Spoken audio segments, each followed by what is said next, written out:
Party బలపరిచిన సర్పంచ్ అభ్యర్థులను గెలిపించి గ్రామాల అభివృద్ధికి సహకరించాలని ప్రజలను కోరిన మంచిర్యాల శాసనసభ్యులు కొక్కిరాల ప్రేమ్సాగర్ రావు మంచిర్యాల జిల్లా లక్షిట్టిపేట మున్సిపాలిటీ పరిధిలోని ఐబీ గెస్ట్ హౌస్ వద్ద ఏర్పాటు చేసిన పాత్రికేయుల సమావేశంలో పాల్గొన్న ఎమ్మెల్యే ప్రేమ్సాగర్ రావు ఈ సమావేశంలో హజీపూర్ లక్షిట్టిపేట దండపల్లి మండలాల గ్రామాలకు చెందిన కాంగ్రెస్ పార్టీ బలపరిచిన సర్పంచ్ అభ్యర్థులను ప్రకటించి 61 గ్రామాల సర్పంచ్ అభ్యర్థులకు ఆల్ ది బెస్ట్ తెలిపారు। ఈ సందర్భంగా ఎమ్మెల్యే ప్రేమ్సాగర్ రావు మాట్లాడుతూ నా ఆరోగ్యం కోసం ప్రత్యేక పూజలు చేసిన ప్రతి ఒక్కరికి ధన్యవాదాలు తెలిపారు। వైద్యపరమైన సహాయ సహకారాలు అందించిన తెలంగాణ రాష్ట్ర ముఖ్యమంత్రి శ్రీ యనమల రేవంత్ రెడ్డి, ఉప ముఖ్యమంత్రి మల్లు భట్టి విక్రమార్క, మంత్రుల బృందానికి ప్రత్యేక ధన్యవాదాలు తెలిపారు। అభివృద్ధి విషయంలో రాష్ట్రంలోనే ప్రథమ స్థానంలో మంచిర్యాల నియోజకవర్గం ఉండేలా ముందుకు సాగుతున్నాం। అభివృద్ధి ఆకాంక్షించే ప్రజలారా రానున్న సర్పంచ్ ఎన్నికల్లో కాంగ్రెస్ పార్టీ అభ్యర్థులను అందరినీ గెలిపించి రాష్ట్రానికి ఆదర్శంగా నిలుద్దామని, మరింత అభివృద్ధి దిశగా అడుగులు వేద్దామని కోరారు। శుభాకాంక్షలు తెలియజేస్తున్నాను। కాంగ్రెస్ పార్టీ ముఖ్యంగా మన మంచిర్యాలకి సంబంధించి క్రమశిక్షణకు పేరు పెట్టిన పార్టీ అని చెప్పేసి రాష్ట్ర వ్యాప్తంగా కూడా మనకు ఒక మంచి పేరుంది। ఈసారి కాంగ్రెస్ పార్టీ అభ్యర్థులు ఎవరైతే నిలబడ్డారో వాళ్ళందరినీ కూడా ప్రేమ్సాగర్ రావు గారు ఆ గ్రామాలలో ఉన్న మిగతా అందరితో కూడా, పెద్ద మనుషులందరితో కూడా మాట్లాడి ఎవరైతే సర్పంచ్ అభ్యర్థిగా సరైన వాళ్ళకి అవకాశం ఇవ్వడం జరిగింది। ఇంకా ఎవరైనా సర్పంచ్లుగా నిలబడాలి అని ఇప్పుడు ఆశించిన వాళ్ళకి తప్పకుండా కూడా ముందు మళ్ళీ మనకు స్థానిక సంస్థల ఎలక్షన్స్ ఉన్నాయి, అలాగే మిగతా నామినేటెడ్ పోస్టులు ఉంటాయి, వాళ్ళందరికీ కూడా అవకాశాలు అనేది ఇవ్వడం జరుగుతుంది। దయచేసి ప్రతి ఒక్కరు కూడా కలిసికట్టుగా పనిచేసి మన అభ్యర్థి విజయానికి ప్రతి ఒక్కరు కూడా కృషి చేయాలి అని చెప్పేసి మన నాయకులకు, కార్యకర్తలందరికీ పేరు పేరున నేను విజ్ఞప్తి చేస్తున్నాను। అలాగే ప్రేమ్సాగర్ రావు గారు ఏదైతే ఈ నియోజకవర్గాన్ని అభివృద్ధి చేయాలి అని చెప్పేసి ఒక కళని ఆయన సాకారం చేసుకుంటున్న దిశలో మనం ప్రయాణం చేస్తున్నాం। సాధ్యమైనంత వరకు కూడా మన నియోజకవర్గానికి అత్యధిక ఫండ్స్ తీసుకొచ్చి ఈ నియోజకవర్గాన్ని అభివృద్ధి పథంలో నిలబెట్టాలి అని చెప్పేసి ప్రేమ్సాగర్ ఏదైతే 6 గ్యారెంటీలు మీకు తెలిసాను జరిగినాయి వాళ్ళు ఇద్దరు చెప్తాను। ఈ వేదిక ద్వారా కూడా ఛాలెంజ్ చేస్తున్నాం, రమ్మని చెప్పండి, రుణాల గురించి మాట్లాడుతాం। ఇప్పుడు మేము అనౌన్స్ చేసింది 2 లక్షల రూపాయలు, దాంట్లో భాగంగా దాదాపు అర్హులైన ప్రతి ఒక్కరికి రుణాలు ఇవ్వడం జరిగింది। ఎక్కడెక్కడైతే కొన్ని టెక్నికల్ మిస్టేక్స్ ఉన్నాయో, ఎక్కడెక్కడైతే సొసైటీలో కొన్ని అవినీతి జరిగింది, అటువంటి ఆగినాయి తప్పితే ఎక్కడ కూడా వాస్తవాలు జరిగినాయి। ఒకటి మా మంత్రి గారు ఇంకా కొంచెం తుమ్మనాగేశ్వరరావు గారు గుండె ధైర్యం ఎక్కువ చేసుకొని 5 లక్షలు మీ ఇంట్లో కట్టినా కూడా 3 లక్షలు కట్టండి 2 లక్షలు ఇస్తామని చెప్పింది। అవి కొన్ని ఆగినాయి, అవి కూడా ఇప్పుడున్న ఆర్థిక పరిస్థితి దృష్ట్యా కొంచెం వెసులుబాటు తీసుకుని 6 నెలలకు 1 ఇయర్ లోపల అవి కూడా చేయడం జరుగుతుంది। ఇవాళ కూడా టీఆర్ఎస్ వాళ్ళకి, బీజేపీ వాళ్ళకి ఛాలెంజ్ చేస్తే రమ్మని చెప్పండి, ఇక్కడ ఉన్న శాతం కాకపోతే ఇంకేమైనా రమ్మని చెప్పండి, నేను మాట్లాడతాను। నేను ఒక్కొని వేస్తా, సెల్ ఫోన్ తప్ప ఏముండదు నా దగ్గర, ఏ ఒక్కటి కాగితాలు ఉండే ఏముండే నేను చెప్తే ప్రతిదాన్ని కావాలి చెప్తాను। 200 కరెంటు, ఇవాళ పంపు మోటార్లకు వాళ్ళు మొత్తం దివాళా తీసిన బడ్జెట్ ఇచ్చిపోతే 7 లక్షల కోట్లు అప్పు చేస్తే ఇవాళ ప్రతి నెల అకౌంట్లకు, గవర్నమెంట్ అకౌంట్లకు డబ్బులు వస్తే 8,000 కోట్లు, దాదాపు 12,000 కోట్ల దాకా, సంవత్సరానికి 30,000 కోట్లు ఉంటే 10,000 కోట్ల దాకా దాదాపు రుణాలే పోతాయి। వాళ్ళు తెచ్చిన రుణాలకు వడ్డీ అనుకోండి, అసలు అనుకోండి, వాటి కింద పైన కూడా ఉన్నవాడితో వెసులుబాటు చేసుకుంటూ ఇవాళ జీతాలు ఫస్ట్కి ఇస్తున్నాం, అదేవిధంగా పెన్షన్ 4వ తారీఖు ఇస్తున్నాం। ఇది కాకుండా కూడా ఫస్ట్గా మీరు గెలుస్తున్న కాంగ్రెస్ సర్పంచ్ అభ్యర్థులు కాబట్టి 61 మందికి నా శుభాకాంక్షలు తెలియజేస్తున్నాం। 61 గెలుస్తున్నాం మేము, అది ఏ రకమైన సందేహం లేదు। అభ్యర్థుల ఎంపికల సరే ఒకరిద్దరికి అక్కడక్కడ 7 గ్రామ పంచాయతీ కొంచెం ఇబ్బంది కలగవచ్చు, వాళ్ళందరికీ చెప్పేది ఒకటే, భగవాన్ గా అగర్ దేరే మగర్ అందరు నెయ్యి, ఒకరు గుర్తుపెట్టుకోండి, ఇక్కడ నా దగ్గర కొంచెం ఓపిక ఎక్కువ ఉండాలి, తప్పకుండా ప్రతి ఒక్కరికి అవకాశం వస్తుంది।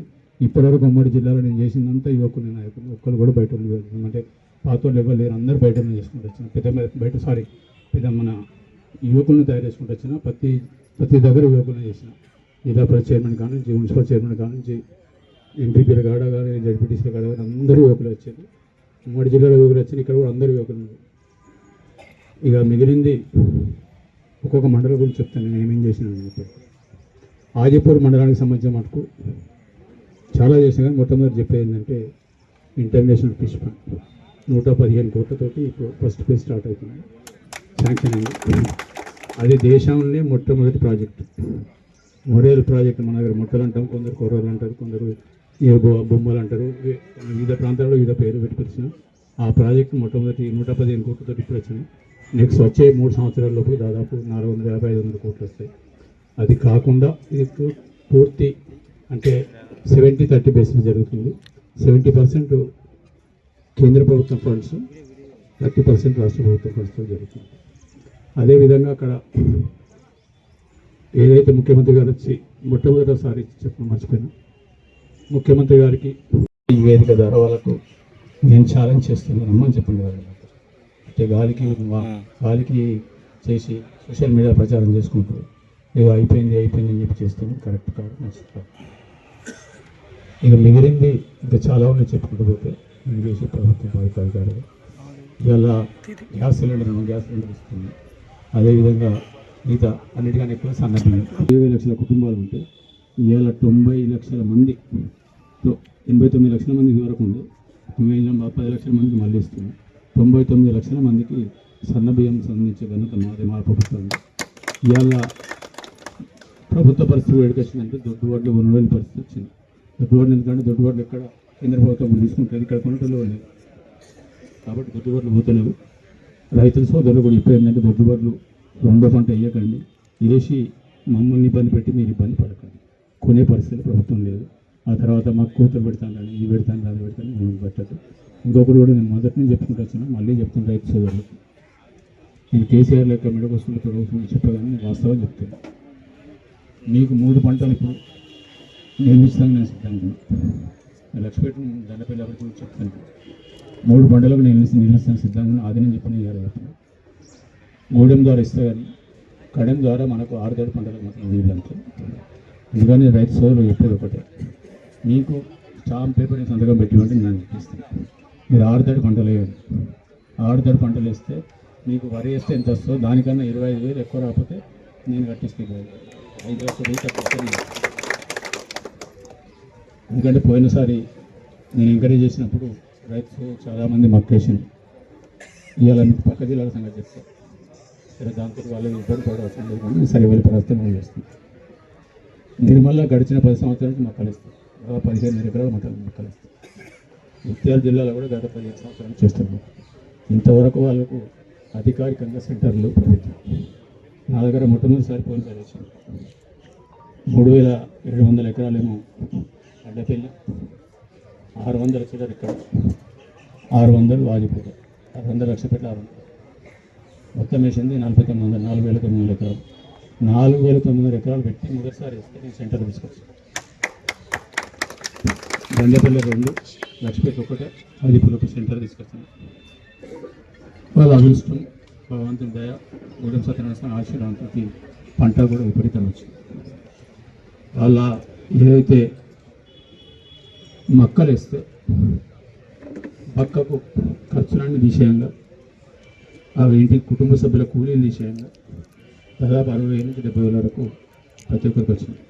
అదే వడ్లు వేసుకుంటే 20 నుంచి 40,000 వచ్చింది. అది రైతు బంధు కలుపుతుంది. సరే రైతు బంధుని వాళ్ళంటారు, రైతు బంధు అది కలుపుతుంది. కాబట్టి రైతు వాళ్ళు అందరూ చెప్తారు. ప్రత్యేకంగా దండపల్లి మండలం దాదాపు 49 ఎకరాలు ఉన్నది.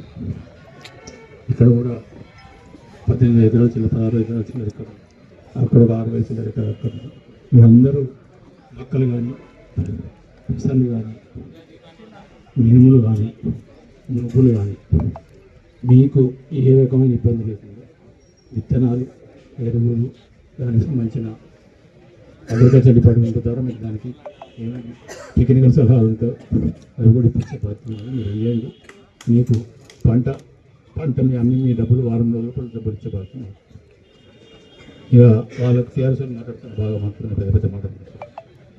నీ ఇలా మళ్ళీ ఛాలెంజ్ చేస్తాను, మీ టైంలో ఎన్ని కుట్టాలని చెప్పాను. 10 కిలోలు దోసుకున్నాను. ఇంకా దోసుకున్న పైసలు ఎవరికి పోయినాయో, ఇక్కడ నాయకులకు పోయినాయా, కేసీఆర్ పోయినాయి.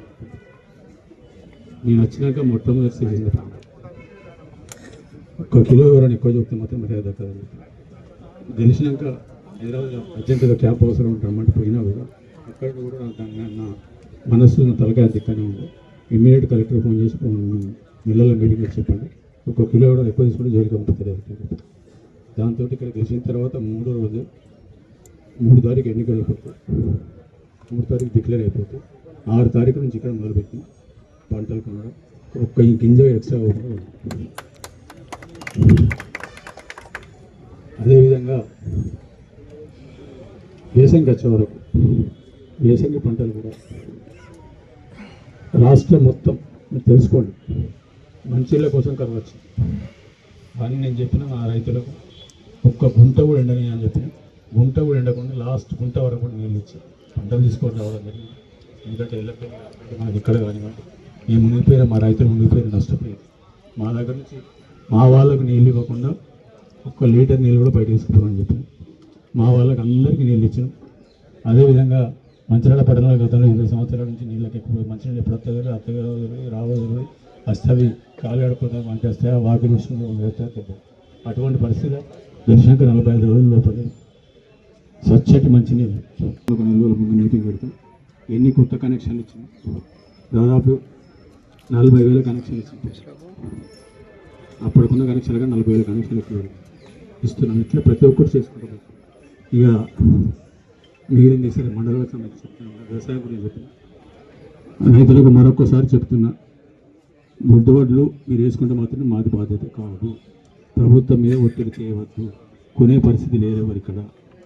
బయట దేశంలో కూడా మేము చేసిన తర్వాత చాలా రాష్ట్రాలకు సన్నబియ్య ప్రోగ్రాం వస్తుంది. సో ఇక్కడ వేసే పరిస్థితి కొనే పరిస్థితి లేదు కాబట్టి ఏకండి ఎవరు బయట కొనే పరిస్థితి లేదు, ఇక్కడ కొనే పరిస్థితి లేదు. ప్రపంచ దేశాల మీద ఎగుమతి చేసే అవకాశం కూడా చాలా తక్కువ. సో దాన్ని దృష్టిలో పెట్టుకుని వేయకండి. ఇది ఆరుతడి పంటలు ఇవ్వండి. మీకు మేము కొన్న తర్వాత వారం రోజుల లోపల, కొందరికైతే 3 రోజుల డబ్బులు వచ్చాయి, వారం రోజుల లోపల ప్రతి రైతుకి డబ్బులు ఇచ్చి ఏర్పాటు చేశాం. మక్కలైతే మక్కలు కూడా చేసాం మొదటి 100 సంవత్సరం. ఈ రకంగా దీనికి సహకరించిన గౌరవ ముఖ్యమంత్రి, ఉప ముఖ్యమంత్రి వారితో పాటు వాళ్ళ క్యాబినెట్ సహచరులందరూ కూడా మరొకసారి కృతజ్ఞతలు, ధన్యవాదాలు. మంచిర్యాల నియోజకవర్గం మీద ప్రత్యేక శక్తి, ప్రత్యేక శ్రద్ధ జరిపి ఏది అడిగినా ఇచ్చిన వాళ్ళకు మరొకసారి శిరస్సు వచ్చి నమస్కరిస్తున్నాను. ఇది మరొకసారి చెప్పి ఇక్కడ కడెం గూడెం 2 నీళ్ళు ఉన్నాయి, ఇబ్బంది ఏం లేదు. మన పంటలకు మీరు ఓపుకుంటే 2వ పంట మీరు నేను చెప్పినట్టు వేసుకుంటే 3వ దానికి కూడా నీళ్ళు ఇచ్చే బాధ్యత ధైర్యంగా చెప్తాను. 3వ పంట అంటే ఇంత చేసే అవసరం లేదు. మీరు చేసుకుంటే టమాటాలు ఇట్లా మీరు ఫిబ్రవరి ఎండింగ్ నారు పోసుకుంటే ఏప్రిల్కి టమాటాలు వస్తాయి. ఏప్రిల్లో టమాటాలు ధర మీరు ఎక్కడ ఎవరికి అమ్మినా కూడా ఎక్కడ అమ్మినా కూడా 10-15 ఎక్కడ టమాటాలు, బెండకాయలు, దొండకాయలు ఈ రకమైన మీకు అలవాటు నేను కొత్తగా నేను చెప్పేటి ఏం కాదు. ఈవెన్ చిక్కుడుకాయ కూడా వాటికి డిమాండ్ ఎక్కువ ఉంటుంది. కరోనా తర్వాత అందరూ గ్రామీణ ప్రాంత పంటలు తెచ్చిన ఆలోచన చెప్తున్నారు. చేయండి, మీకు లాభం అవుతుంది. ఇక్కడెక్కడైనా తేడా వచ్చింది కూడా కాలేకపోతే నా ఆలోచన ఒకటే, ఇంకా 2 సంవత్సరాల లోపల వ్యవసాయం ఎవరైతే చేస్తుందో వాళ్ళకు కూడా ఎకరానికి 5 లక్షలు తక్కువ అంటే వాళ్ళ ఖర్చులు, వాళ్ళ కూలీలు, వాళ్ళ కుటుంబం పనిచేసే అన్నీ తీసేయండి, మిగిలిచ్చే ఆలోచన పెట్టింది. అప్పుడు వ్యవసాయదారుల పిల్లలు ఇవ్వాలి, నాకు ఉద్యోగాలు కావాలి. దీంతోపాటు వ్యవసాయంతో పాటు పాడి పంట అంటారు, ఇంకా ఆవులు కానీ బర్రెలు కానీ, వీటితో పాటు పూలు, డైరీ, అదేవిధంగా మనకు ఫిష్ వస్తుంది మనకు. దాంతో నేరుగా దాదాపు 3 సంవత్సరాలు 200 మందికి డైరెక్ట్ ఉద్యోగాలు వస్తాయి ఫిషర్మెన్కు. తర్వాత మళ్ళీ మిగతా వాళ్ళకు వస్తాయి. దాంతో ఇప్పుడు ఖాళీగా ఉంటాయి. మిగతావి కూడా ఇట్లా ఎందుకు చెప్తున్నట్టు ఇవన్నీ చేసుకున్నప్పుడు రైతుకు ఇన్కమ్ నా కోరిక, నా కళ ఒకటే, ఈ మంచిర్యాలకు సంబంధించిన డబ్బులు ఇక్కడనే ఉండాలని, డబ్బులు ఇక్కడనే ఉండాలి, బయటికి వెళ్ళి డబ్బులు మనకు కావాలి ఆలోచనతో చేస్తున్నాను. ఇక భగవంతుడు సహకరిస్తే తప్పకుండా ఒక 2,000 ఉద్యోగాలు కూడా ఐటీ పార్క్, అది మన ఏది ఇండస్ట్రియల్ పార్క్లో ఎలక్షన్ నాటికే ఇస్తామని అనుకుంటున్నాను. భగవంతుడు సహకరించాలి. మిగిలింది ఈ రకంగా చేసుకుంటూ పోతాను. రైతుకి ఎప్పుడైతే రైతు కుటుంబంలో 5 లక్షలు చెప్పింది, నా కోరిక మాత్రం 10 లక్షలు ఉన్నాయి. ఇక అన్ని సహకరిస్తే అది కూడా అవుతుంది. 6 చేయగలిగినాడు. ఒక సగం మంది ఉద్యోగాల బాధ్యతలు లొల్లి బంద్ అవుతుంది. మిగిలిన వాళ్ళకి ఉద్యోగాలు మన దగ్గర వస్తాయి. ఒక 5,000 దాకా ఉద్యోగాలు నేను తీసుకుపోగలుగుతాను. మిగతాకి ఆటోమేటిక్ ఉద్యోగాలు వస్తాయి, ఇబ్బంది లేదు. 2028 ఎలక్షన్లు పోయే నాటికి మంచిర్యాల కాన్స్టిట్యూన్సీ అనేది మీరు మాకు ఏమి చూద్దాం, మా దగ్గరికి తీసుకోకుండా సరిపోతుంది పరిస్థితి, మనకి సబ్సిడీ ఏమని దాంట్లో చేసే పరిస్థితి తీసుకురావాలి. మంచిర్యాల నియోజకవర్గం ఆ చేతిలో పడుకునే పరిస్థితి రావాలి, చేతిలో ఇచ్చే పరిస్థితి రావాలి అనుకున్నాను. దీనికి సమయం వ్యవసాయం గురించి చెప్తున్నాను, రైతులకు మరొకసారి చెప్తున్నాను, మీరు నేను చెప్పినట్టేనండి మీకు లాభం జరుగుతుంది. ఈ రెండోది, ఈ లక్ష్యపేటకి వచ్చినప్పుడు నేను చెప్పాల్సిన అవసరం లేదు. ఇక్కడ జరిగిన అభివృద్ధి విద్యా వైద్యం అభివృద్ధిని చెప్పి వచ్చిన దాని మీద చేసిన పర్పస్ విద్య మీద చేసి కాలేజీ స్కూల్ బిల్డింగ్ కట్టించి ఇవాళ అది రాష్ట్రానికి ఒక మోడల్గా చేసుకుంటున్నాం. రాష్ట్రం మొత్తం ఉంది, మన తెలియకుండా అధికారులు మొత్తం వచ్చి చూసిపోతాను. ఇక గౌరవ ముఖ్యమంత్రి గారు వచ్చిన వారు చూస్తారు. హాస్పిటల్ 30 పడకలు ఎందుకు కట్టినామంటే మంచిర్యాల దాదాపు 1000 పడకలతోటి 1200 పడకలతోటి హాస్పిటల్ అవుతుంది. సూపర్ స్పెషాలిటీ హాస్పిటల్ హైదరాబాద్ తర్వాత మనకి ఇవ్వడం జరిగింది. ఈవెన్ వరంగల్ కన్నా కూడా ఇవ్వడం. ఆ సూపర్ స్పెషాలిటీ కూడా శరవేగంగా అభివృద్ధి చెందుతుంది. అది అయినప్పుడు ఈ వైద్యానికి కూడా మనం ఎక్కడికి హైదరాబాదు మద్రాసు చెన్నై అవుతుంది అన్ని వైద్యాలు. ఇప్పుడు నేను కూడా వైద్యం ద్వారా చూసుకున్నాను. అప్పుడు కొన్ని మిగిలిపోయి ఉండే అవి కూడా ఇప్పుడు యాడ్ చేస్తాను. ఇప్పుడు ఏదైతే సర్జరీ నేను చేసుకొని వచ్చాను ఆ సర్జరీ కూడా ఇక్కడ 30 పడకలను యాడ్ చేస్తాను. అంటే ఇప్పుడు నేను వీటిని అమెరికా డాక్టర్లు వచ్చి చేసిన సర్జరీ వైద్యం కూడా ఇక్కడ మంచిర్యాలలో ఏర్పాటు చేస్తాను. దాంతోపాటు కళ్ళ మీద దృష్టి తక్కువ ఉంటుంది, దాన్ని కూడా అలానే 30 పడకలతోటి కళ్ళ మీద శ్రద్ధతో కళ్ళ హాస్పిటల్ కూడా పనిచేస్తాను. చెప్పేది ఏంటంటే వైద్యానికి సంబంధించిన ఎవరు ఇక్కడ హైదరాబాద్ కానీ అమెరికా కానీ ఇక్కడ కూడా వస్తుంది. ఇక్కడ విద్య కూడా హైదరాబాద్ నుంచి పిల్లలు వచ్చి మంచిర్యాల చదువుకునే పరిస్థితి ఉంది. ఇక్కడ ఏదైతే హాస్పిటల్ 30 పడకలు ఉంటాం, 30 పడకలు ఎందుకు కట్టాలంటే 30 పడకలు ఎక్కువ 4 జాగాలు కట్టి మనం ఇబ్బంది పడాల్సింది, డబ్బులు దొరికేది ఇబ్బంది లేదు. అక్కడికి అన్నీ ఉన్నాయి అని చెప్పి కట్టాను. సో ఇక్కడ నుంచి 25 నిమిషాలు 15 నిమిషాలు అంబులెన్స్ అయితే 15 నిమిషాలు పోతాం. ఇక్కడ నుంచి హాస్పిటల్ 2 మండలాలకు వాళ్ళు కూడా వెళ్ళిపోతారు. వాళ్ళకు కూడా సరే 10 పడకలతో ఇక్కడ దండపెన్నా లేకపోతే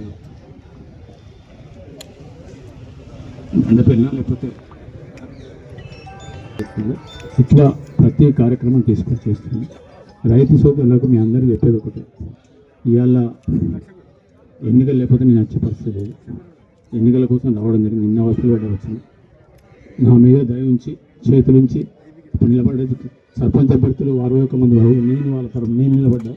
గుర్తుపెట్టుకోండి, 61 సర్పంచ్కి ఇచ్చి రాష్ట్రానికి మళ్ళీ ఒక సందేశం పంపిద్దాం, మంచిర్యాల నియోజకవర్గం ఎట్లుంది అనేది. దీనికి ప్రతి ఒక్క సోదరులు గ్రామీణ ప్రాంతంలో ఆజిపూర్ మండలం కానీ దండపల్లి కానీ లక్ష్మపేట కానీ ప్రతి ఒక్కరు సహకరించాలని కోరుతూ, ఈ సమయం కొంచెం తక్కువ ఉన్నది, దాంతో తొందరగా వెళ్ళిపోదాని ఆలోచన ఉంది. మళ్ళీ 3:30కి వెళ్ళిపోవాలి. 30 తారీఖు నాడు మళ్ళీ కోయంబత్తూరు పోయేది. నాకు ఫస్ట్ నాడు చిన్న సర్జరీ ఉన్నది, 80% అయిపోయింది, ఇంకొక 20% జరిగింది. మీ అందరి మీ అందరి ఆశీస్సులతోటి, ఆ గూడెం సత్యనారాయణ ఆశీస్సులతోటి, సాయిబాబా ఆశీర్వాదంతో తిరిగి ఈ మధ్యకి వచ్చి మళ్ళీ మీతో పాటు నడిచి మీకన్నా స్పీడ్గా నడిచే అవకాశం నాకు ఇవ్వాలని సాయిబాబాని అభినందిస్తున్నాను. తప్పకుండా 61 మంది అభ్యర్థులు కలిసి మరొక్కసారి